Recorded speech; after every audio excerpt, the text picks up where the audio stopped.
एक विशेष प्रकार का तंत्र मार्ग है जहाँ औषधियों द्वारा अपनी चेतना लाई भी जाती है और परखी भी जाती है, और मैं उस मार्ग का समर्थन नहीं करता।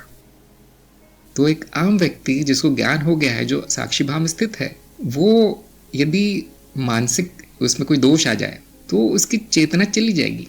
हाँ, वो दोष चला जाए, ठीक हो जाए, तो वापस आ जाएगा साक्षी भाव। क्यों?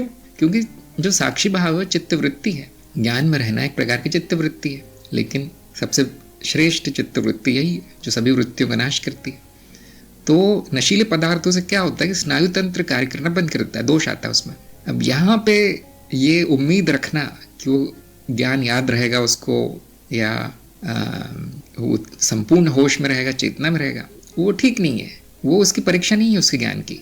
स्नायु तंत्र कार्य करना शुरू करेगा और उसको ज्ञान वापस आ जाएगा। ये प्राकृतिक है। अच्छा, अब इन्होंने क्यों पूछा है मैं जानता हूँ, क्योंकि ऐसे भी लोग हैं जो कितना भी नशा कर ले उनको स्वयं का ज्ञान छूटता नहीं है। हाँ, अगर उनकी साधना ऐसी हो गई है कि किसी भी अवस्था में तुरीय अवस्था है उनकी, तो फिर स्नायु तंत्र के बेकार हो जाने के बाद, स्नायु तंत्र लोग पता नहीं समझेंगे नहीं। आपका दिमाग, शराब से दिमाग चलना बंद हो जाता है एक तरह का विष है। तो अगर वो बंद हो जाए लेकिन तुरीय अवस्था में है तो उनका साक्षी भाव नहीं जाता। ये तुरीय अवस्था कैसे आती है? ये नित्य साक्षी भाव में रहने से आती है।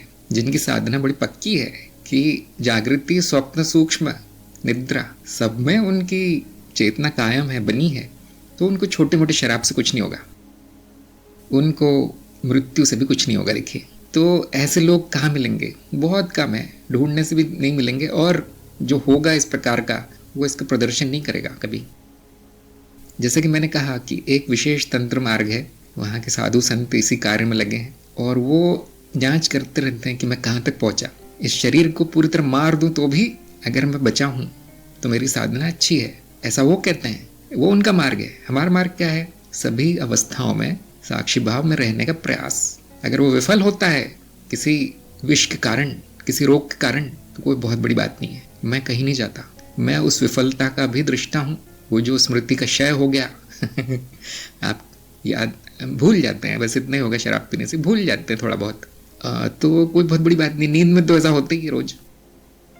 तो ज्ञान मार्ग में अति नहीं है, इसको कहते हैं अति करना नहीं। छोटा सा ज्ञान बहुत है, बहुत अच्छा है। और कुछ आपको जांचना नहीं अपनी चेतना को उल्टे सीधे कार्य करके, कि किसी को पहाड़ से धक्का दे दो, अब उसकी चेतना जाती है नहीं जाती देखो मैं ये ठीक नहीं है। देखिए, मूर्खता है बहुत बड़ी।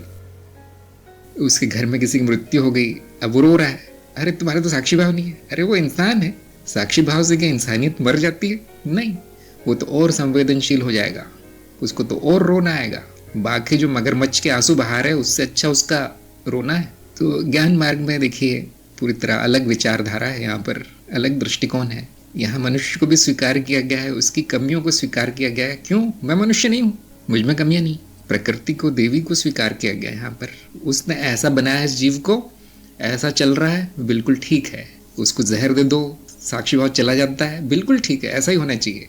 यही नियम कहता है इस लोक का।